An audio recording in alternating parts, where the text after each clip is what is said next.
नमस्कार दोस्तों, विद्यापरम में आपका स्वागत है। जैसा कि हमने पिछली वीडियो में देखा था, आपका क्लासिफिकेशन ऑफ हिस्ट्री के बारे में हम लोगों ने पढ़ा था। इतिहास का वर्गीकरण, कितने पार्टों में इतिहास को डिवाइड किया गया है। मेनली हमने पढ़ा था कि इतिहास को 3 पार्टों में डिवाइड किया गया और कौन कौन से पार्ट थे आपके। पहला पार्ट था आपका प्राचीन भारत, दूसरा पार्ट था आपका मध्यकालीन भारत और तीसरा पार्ट था आधुनिक भारत। उसके बाद हमने आपका जो प्राचीन भारत था उसको हमने 3 पार्टों में डिवाइड किया गया था, प्रागैतिहासिक काल, आधैतिहासिक काल और ऐतिहासिक काल। मतलब pre historic period, proto historic period और आपका हिस्टोरिक पीरियड। ठीक है। उसके बाद प्रागैतिहासिक काल को हमने 2 पार्टों में डिवाइड किया गया था, स्टोन एज और कॉपर एज। उसके बाद स्टोन एज को हमने 3 पार्टों में डिवाइड किया था, पुरापाषाण काल, मध्य पाषाण काल और नवपाषाण काल। उसके बाद हमने इनके ईस्वी के बारे में पढ़ा था कि कब से कब तक का काल रहा होगा। सबसे पहले हमने पुरापाषाण काल का जो समय पढ़ा था, इतिहासकारों के अनुसार अनिश्चित काल से 8000 BC या 8000 ईस्वी पूर्व तक। उसके बाद मध्यपाषाण काल का 8000 ईस्वी पूर्व से लेकर 4000 ईस्वी पूर्व तक, नवपाषाण काल का 4000 ईस्वी पूर्व से 2500 ईस्वी पूर्व तक। उसके बाद हमने पढ़ा था ताम्रयुग। ताम्रयुग क्या था कि जब नवपाषाण काल का समय जब समाप्त होने वाला था, उसी समय नवपाषाण काल के जो लोग थे उन्होंने तांबे की खोज की और तांबे की खोज करने के बाद जो समय था लगभग 3000 ईस्वी पूर्व से लेकर 2000 ईस्वी पूर्व तक का जो समय था वो ताम्रयुग के नाम से जाना गया। उसके बाद हमने पढ़ा था आधैतिहासिक काल। आधैतिहासिक काल में क्या था कि लिपियों का आविष्कार किया। आधैतिहासिक काल के मनुष्यों ने लिपि का आविष्कार होने के बाद पहली जो सभ्यता या सिविलाइजेशन जो वसी, वो उसका नाम था सिंधु घाटी सभ्यता। और सिंधु घाटी सभ्यता का जो समय था वो 2500 ईस्वी पूर्व से लेके 1750 ईस्वी पूर्व तक था। उसके बाद इसके सिंधु घाटी सभ्यता के 250 वर्ष पश्चात सिंधु घाटी सभ्यता एक भयंकर बाढ़ आने के कारण नष्ट हो गई थी। उसके लगभग 250 वर्ष के बाद एक वैदिक सभ्यता बसाई गई। और वैदिक सभ्यता जो बसाई गई वो किसके द्वारा बसाई गई? आर्यों के द्वारा वैदिक सभ्यता बसाई गई। उसके बाद बात करते हैं हम लोग ऐतिहासिक काल। मतलब ऐतिहासिक काल को लौह युग के नाम से भी जाना जाता है। लौह युग के नाम से ऐतिहासिक काल को इसलिए जाना जाता है क्योंकि ऐतिहासिक काल का जो मनुष्य था उसे लोहे का ज्ञान था और लोहे से उसने हथियार और खेती करने के औजार बनाए, जिससे खेत में पैदावारी अच्छी होने लगी। इस वजह से आपका ऐतिहासिक काल को लौह युग के नाम से भी जाना गया। अब बात करते हैं हम लोग ऐतिहासिक काल का टाइम पीरियड के बारे में। जैसा कि हमने अभी सभी का टाइम पीरियड पढ़ा वैदिक तक। उसके बाद बात करते हैं हम ऐतिहासिक काल के बारे में। ऐतिहासिक काल का जो समय है वो आपका 600 ईस्वी पूर्व से 712 ईस्वी तक का जो काल है वो ऐतिहासिक काल माना जाता है। और 612 ईस्वी पूर्व से लेकर 712 ईस्वी तक हम लोग क्या पढ़ते हैं? तो 712 ईस्वी तक हम लोग जो पढ़ते हैं वो हमारे भारत में कौन कौन से वंशों ने शासन किया। ठीक है, कौन कौन से राजवंशों की शुरुआत हुई। और राजवंशों की शुरुआत आपकी 600 ईस्वी पूर्व से हुई और 712 ईस्वी तक चली। कौन कौन से राजवंश रहे? सबसे पहले हम लोग बात करेंगे मगध के बारे में। तो मगध में सबसे पहला जो वंश था हर्यक वंश। ठीक है, उसके बाद शासन करा अगले नेक्स्ट जो वंश आया उसका नाम था शिशुनाग वंश, नंद वंश। उसके बाद मौर्य वंश, सुंग वंश, कण्व वंश। उसके बाद पुष्यभूति वंश। कई मतलब हमारे कहने का मतलब भारत में जितने कौन कौन से राजवंश रहे उनके बारे में सभी हम पढ़ेंगे 712 ईस्वी तक। दूसरी बात दोस्तों, एक बात आपको ध्यान रखनी है कि जब तक हमने 8000 ईस्वी पूर्व से लेकर 712 ईस्वी तक का जो समय है, यहां तक हम पढ़ेंगे भारत के बारे में।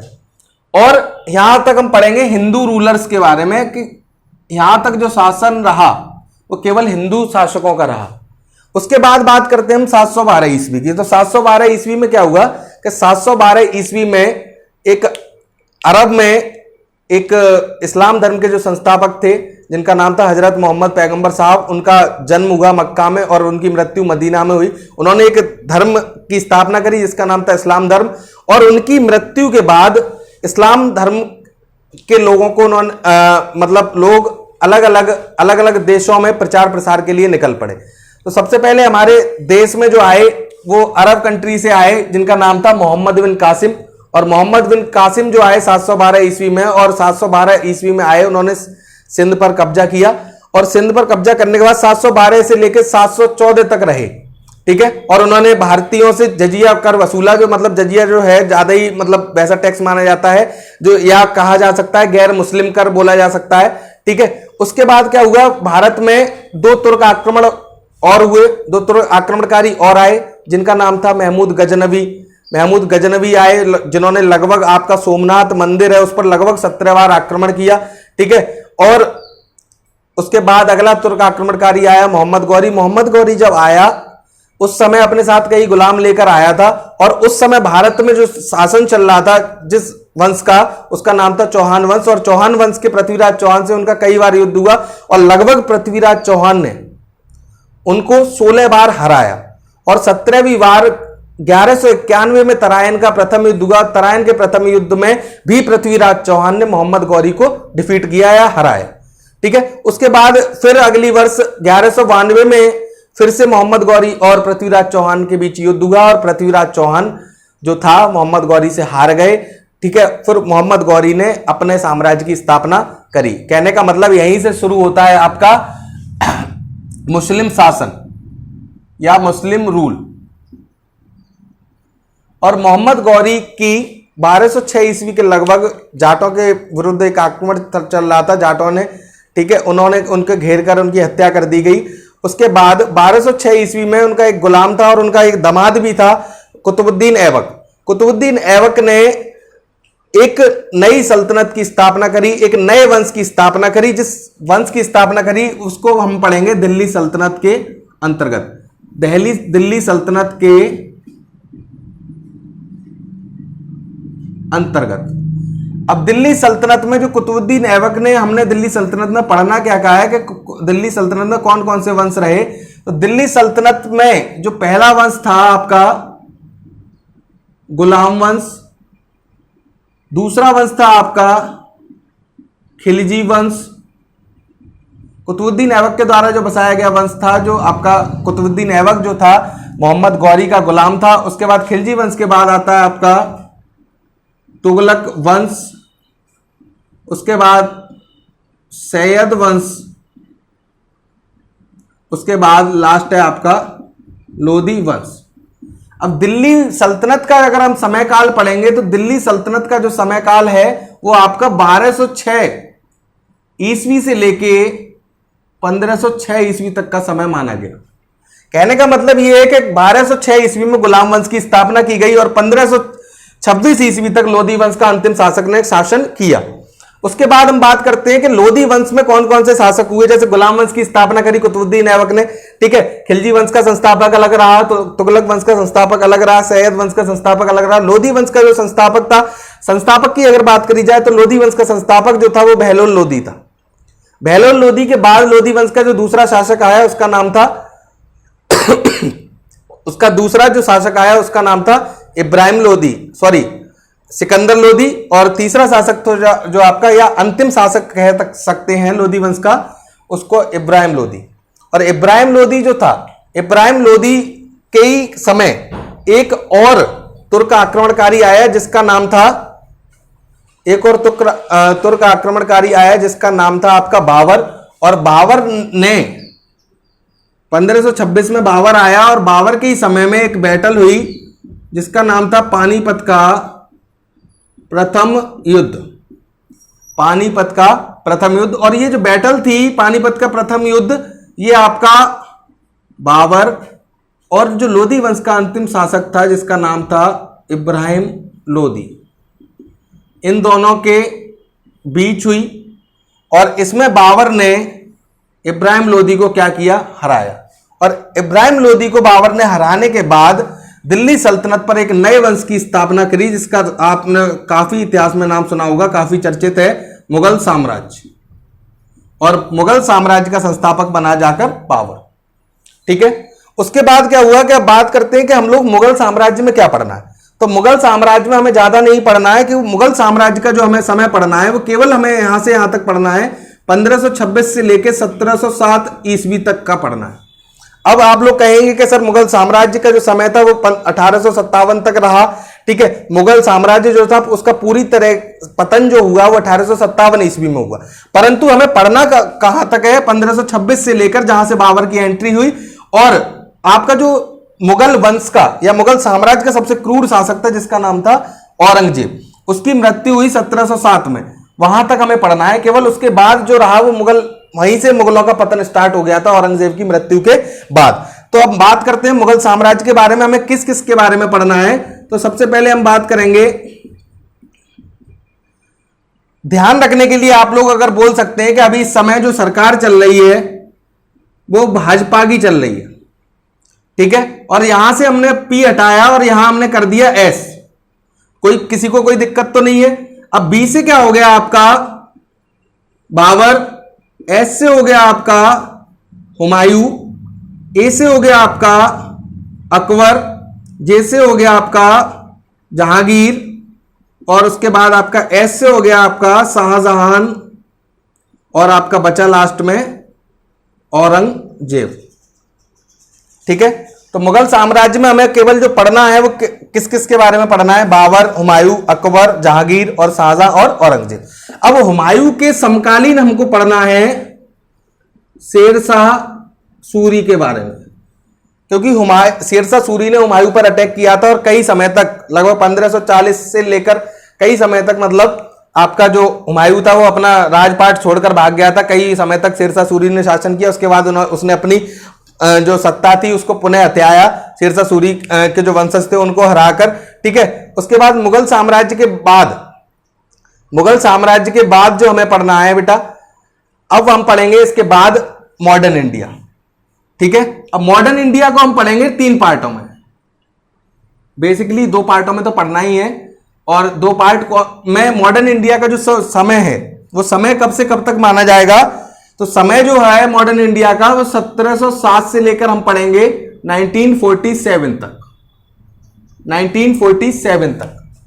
अब 1947 से, अब जो हम इसको 2 पार्टों में डिवाइड करेंगे, 1707 से हम पढ़ेंगे 1857 तक, उसके बाद 1857 से पढ़ेंगे हम लोग 1947 तक।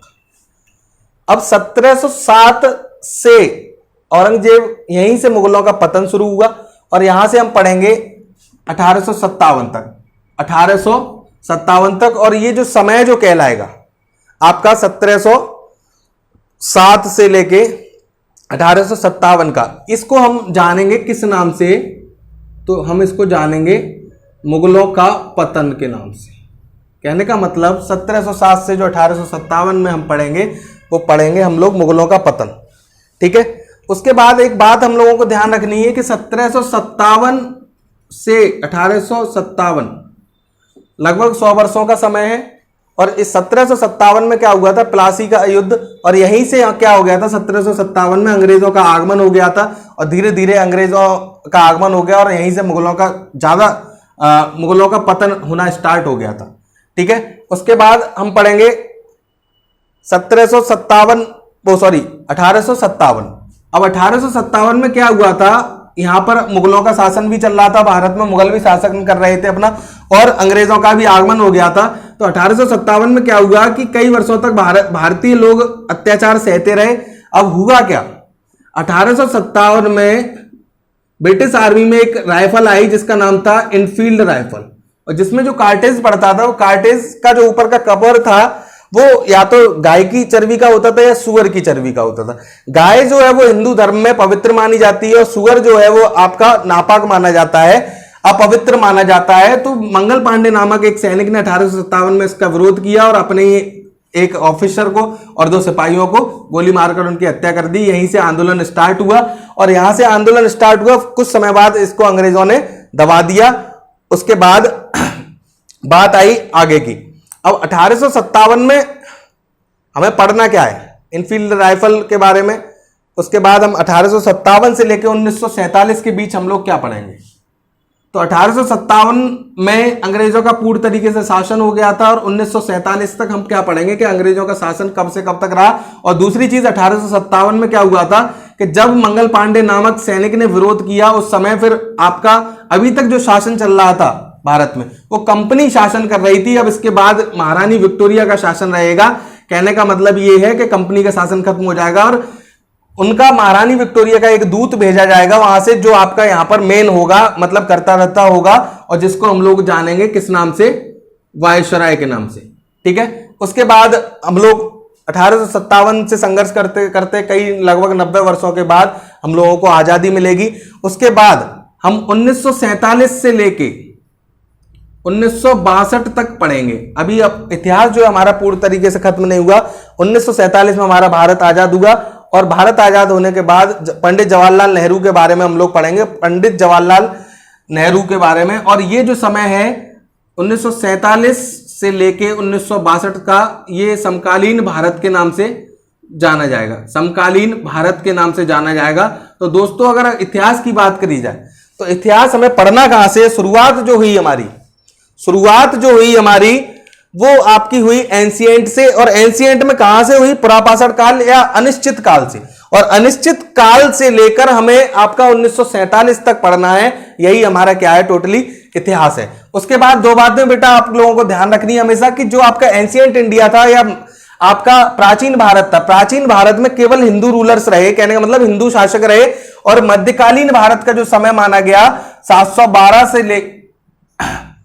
लेकर आपका जो 1857 तक का, इसमें मुस्लिम शासक रहे। और यहां पर जो माना जाता है वो ब्रिटिशियंस का शासन माना जाता है। ठीक है, तो दोस्तों आपकी जो वीडियो है वो इतना ही हमें सिलेबस में पढ़ना है। इसके अगर आगे का जो होगा वो हम नेक्स्ट लेक्चर में पढ़ते हैं। और पहली बात, एक बात और आपको ध्यान रखनी है दोस्तों, अगर आपको अच्छा लग रहा है तो चैनल को लाइक करें, सब्सक्राइब करें और शेयर भी करें ज्यादा से ज्यादा।